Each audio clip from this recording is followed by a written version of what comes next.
ngiye kuvuga n'uyu nguyu ati kuba stajeri bagenzi banjye my fellow interns I consider you all family. Nubwo tutarahura ariko bafata nka famiye.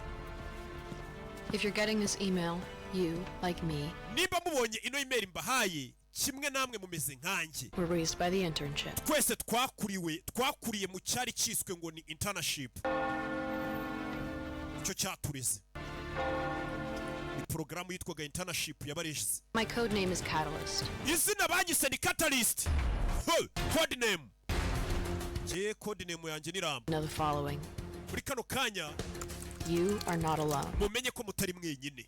I don't know how many there are of us. Sinzi ngo hari bangahe nkatwe. We have a program called the Internship. Ariko twese twitorejwe badutoreza muri programu yari yariswe ngo ni internship. And we were left to rot when the program went down in flames with our family. Ubwo iyo programu yangirikaga bitewe n'uwari warayishinze yitwaga Henry Byrne. We were taken from our mothers as children. Twahise tuburirwa irengero. Twambuye ba papa wacu twamburwa ba mama wacu tukiri abana.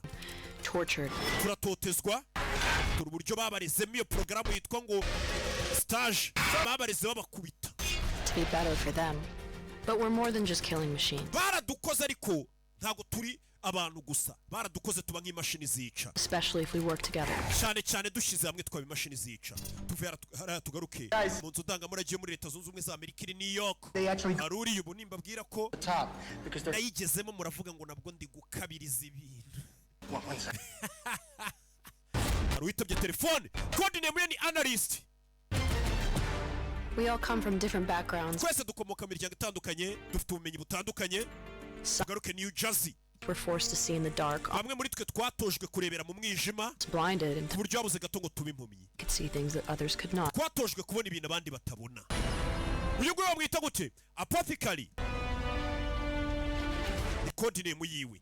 Nundi batweretse ku rundi ruhande nawe wakiriye email.